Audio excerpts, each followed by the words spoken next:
कि class 9th का हिंदी का एक कविता है, इसके लेखक हैं रैदास जी महाराज।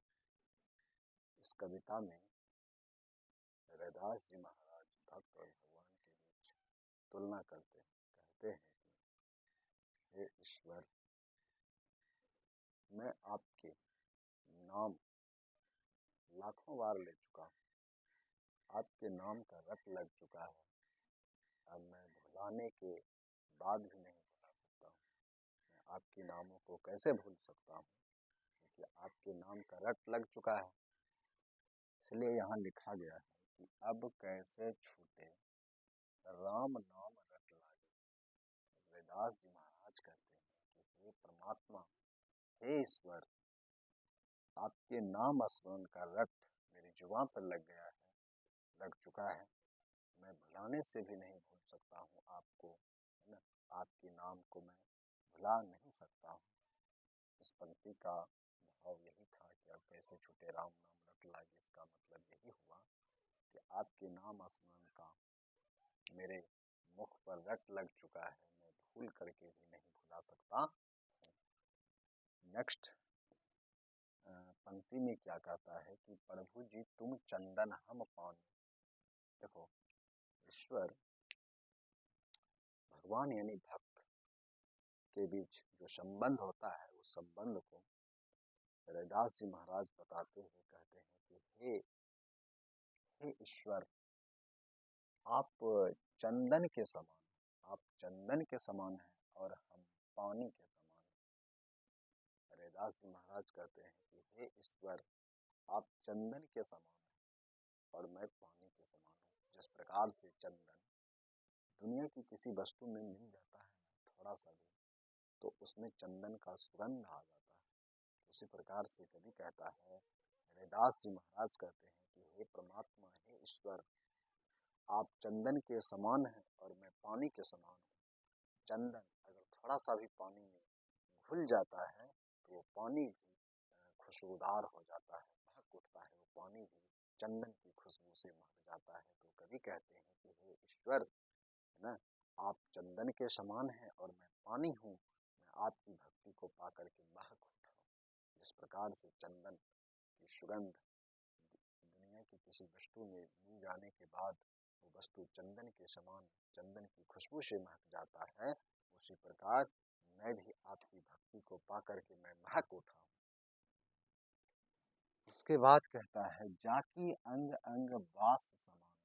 वास का मतलब होता है सुगंध, अंग अंग का मतलब होता है, अंग अंग का मतलब होता है शरीर का हर एक अंग, ठीक है। समाने का मतलब होता है समा जाना। तो रैदास जी महाराज ये भी कहते हैं कि हे ईश्वर, मैं मेरे अंग अंग में, मेरे कन कन में आपकी भक्ति समाया हुआ है। जाकी अंग अंग बास समाने। जिस प्रकार से चंदन की सुगंध हवा में मिल जाने के बाद हवा सुगंधित हो जाता है, पानी में मिल जाने के बाद पानी सुगंधित हो जाता है, उसी प्रकार से आपकी भक्ति मेरे शरीर के हर एक अंग अंग में, आपकी भक्ति का सुगंध मेरे हर एक अंग अंग में समाया हुआ है, समा चुका है। मैं आपके नाम को भूल नहीं सकता हूँ। इतना रैदास जी इतना भक्ति करते हैं ईश्वर की कि क्या कहा जाए। उसके बाद कहता है, प्रभु जी तुम घन बन हम मोड़ा। देखो, ये जो घन है ना, ये घन, घन का अर्थ होता है काले बादल। बरसात के महीने में आकाश में जब बहुत मतलब बादल छा जाते हैं तो उसको हम कहते हैं घन। घन का मतलब वही होता है काले बादल।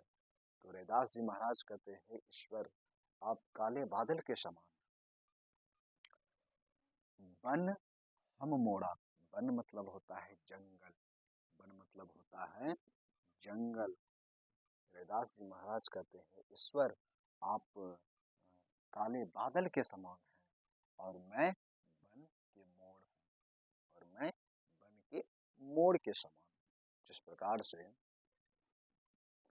जिस प्रकार से जिस प्रकार से एक जंगल का मोड़, है ना, जिस प्रकार से जंगल का मोड़ काले बादल को देख करके नाच उठता है, खुशी से झूम उठता है ना, उसी प्रकार से रैदास जी महाराज कहते हैं, ईश्वर ही परमात्मा, आप काले बादल के समान हैं और मैं वन का मोड़ हूँ, और मैं आपकी आपकी भक्ति को पा करके ऐसे धन्य हो गया हूँ, ऐसे खुश हूँ, जैसे एक मोर काले बादल को देख करके खुश होता है, खुशी से नाच उठता है, उसी प्रकार से मैं आपकी भक्ति को पा करके मैं धन्य हो गया हूँ, है ना। मैं खुशी के पल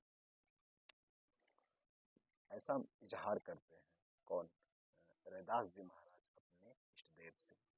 कहता है जैसे चितवत चंद चकोड़ा, है ना, चितवत का मतलब होता है निहारना, चितवत का मतलब क्या होता है, निहारना। चंद का मतलब होता है चांद, चकोर एक प्रकार का पक्षी है, चकोर पक्षी पक्षी, है ना। चकोर पक्षी क्या होता है कि स्वाति नक्षत्र का जल ग्रहण करता है, उसके लिए स्वाति नक्षत्र का जल अमृत के समान होता है। तो यहाँ कभी ये नहीं कहता है, कभी ये कहता है कि जैसे चितबंद चंद चकोड़ा, जिस प्रकार से चकोर पक्षी, ऐसा माना जाता है कि चकोर पक्षी का प्रेमी चांद होता है, और रात भर चांदनी रात में चकोर पक्षी चांद को, है ना, देखता रहता है, निहारता रहता है। उसी प्रकार से ईश्वर में आपकी भक्ति का इंतजार करता रहता हूँ, आपको प्राप्त करने का इंतजार करता रहता हूँ। जिस प्रकार से चकोर पक्षी चांद को निहारता रहता है कि कब सुबह हो जाए, कब सुबह हो, है ना, उसी प्रकार से मैं आपकी भक्ति के लिए तड़पता रहता हूँ, आपको पाने के लिए तड़पता रहता हूँ। चकोर पक्षी जिस प्रकार से अपने प्रेमी को पाने के लिए तड़पता रहता है, उसी प्रकार से कवि भी कहता है, रैदास जी महाराज भी कहते हैं, मैं भी आपको पाने के लिए तरसता रहता हूँ, तड़पता रहता हूँ, निखारता रहता हूँ। आप चांद की तरह और मैं चकोर पक्षी की तरह। उसके बाद कहते हैं, प्रभु जी तुम दीपक हम बाती। रैदास जी महाराज कहते हैं, हे ईश्वर आप दीपक के समान हैं, आप दीपक के समान हैं, और हम उस दीपक में जलने वाली बाती हूँ।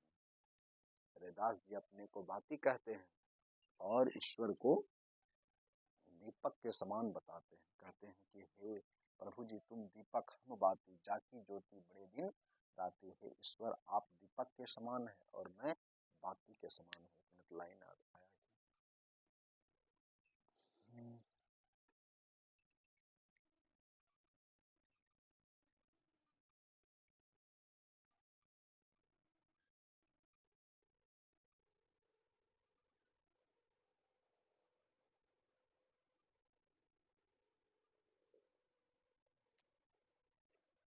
कवि कहते हैं, प्रभु जी तुम दीपक हम बाती, जाकी ज्योति बड़े दिन राती।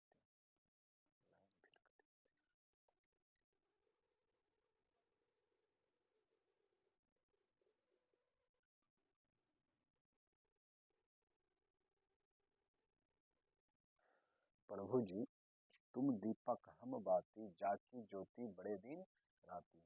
कवि कहता है कि हे ईश्वर आप दीपक के समान हैं और मैं बाती के समान हूँ। जिस प्रकार से दीपक जलता है, सॉरी, दीपक रोशनी करता है ना, तो बाती जलता है, और उस दीपक में जो तेल होते हैं वो भक्ति के समान है। तो कहता है, हे ईश्वर आप दीपक के समान हैं और उसमें हम एक बाती के समान हूँ, जाकी ज्योति बड़े दिन राती। कभी कहते हैं कि आप जिस प्रकार से है ना, बाती तेल के सानिध्य में आकर के दीपक की तरह चमकता रहता है, उसी प्रकार से मैं आपकी भक्ति को पा करके मैं भी, है ना, ज्योति बड़े दिन राती। ज्योति का मतलब होता है चमक, बड़े दिन राती ज्योति की तरह, मतलब मेरा भी चमक, है ना, दिन ब दिन रात दिन क्या होता रहता है, बढ़ता रहता है। प्रभु जी तुम मोती हम धागा, प्रभु जी तुम मोती हम धागा। मोती एक गले में पहनने वाला आता है, छोटा छोटा दाना टाइप का रहता है, उसको हम मोती कहते हैं। धागा उसमें, है ना, धागा में उस मोती को क्या किया जाता है, पिरोया जाता है। तो रैदास जी महाराज कहते हैं, हे ईश्वर तुम मोती के समान हो और हम उस मोती के क्या है, धागे हैं। जैसे स्वनहि मिलत सुहागा, कहते हैं, कभी कहते हैं, हे परमात्मा, जिस प्रकार से मोती और धागा दोनों मिल करके एक माला का निर्माण करता है, और मोती का अस्तित्व धागा के बिना नहीं हो सकता है, और धागा का अस्तित्व भी मोती के बिना नहीं हो सकता। उसी प्रकार से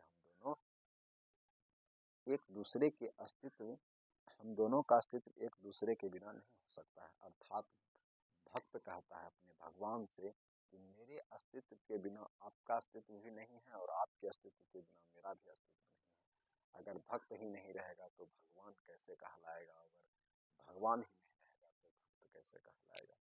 जैसे स्वनहि मिलत सुहागा, सुहागा एक पदार्थ का नाम होता है जिसमें सोना मिल जाने के बाद सोना और चमकीला हो जाता है, सोना की कीमत और बढ़ जाता है। तो इसी प्रकार से रविदास जी महाराज कहते हैं, जैसे स्वनहि मिलत सुहागा, मतलब जिस प्रकार से सोना सुहागा में मिल करके उस सोना का कीमत और ज़्यादा बढ़ जाता है, सोना और चमकने लगता है, उसी प्रकार से ईश्वर में आपकी भक्ति को पा करके मैं भी चमक उठा हूँ, मैं भी महक उठा हूँ, है ना। उसके बाद कहते हैं, प्रभु जी तुम स्वामी हम दासा। रविदास जी महाराज है ना अपने ईश्वर को स्वामी कहते हैं और खुद को उनका दास बताते हैं। रविदास जी महाराज अपने ईश्वर को स्वामी कहते हैं और खुद को उनका दास बताते हैं। ऐसी भक्ति करे रविदासा, ये कौन कहता है? ये कहता है रविदास जी महाराज। प्रभु जी तुम स्वामी हम दासा, ऐसी भक्ति करे रविदासा। ईश्वर क्या नाम है, रविदास जी महाराज कहते हैं कि हे ईश्वर, आप स्वामी हैं और मैं आपका दास हूँ, ऐसी भक्ति करे रविदासा। रविदास जी महाराज कहते हैं, आप मेरे स्वामी की तरह हैं और मैं आपका दास हूँ, है ना। मैं इस तरह से मैं आपकी भक्ति करता हूँ, है ना। ये था प्रथम पद। आपको कैसा लगा आप कमेंट में ज़रूर लिखें। ये पद मैंने जो समझाया आपको किस तरह कैसा लगा, और इसके बाद नेक्स्ट पद जो आने वाला है वो भी मैं एक्सप्लेन करूँगा नेक्स्ट वीडियो में। और इस वीडियो को ज़्यादा से ज़्यादा शेयर करें ताकि वो सारे बच्चे इनको देखें जो इस बार क्लास 9th में जाने वाले हैं और क्लास 9th की तैयारी कर रहे हैं, है ना। उन तक इनके पास ये वीडियो पहुँचे, वो भी देखें और इसका अर्थ वो भी समझें।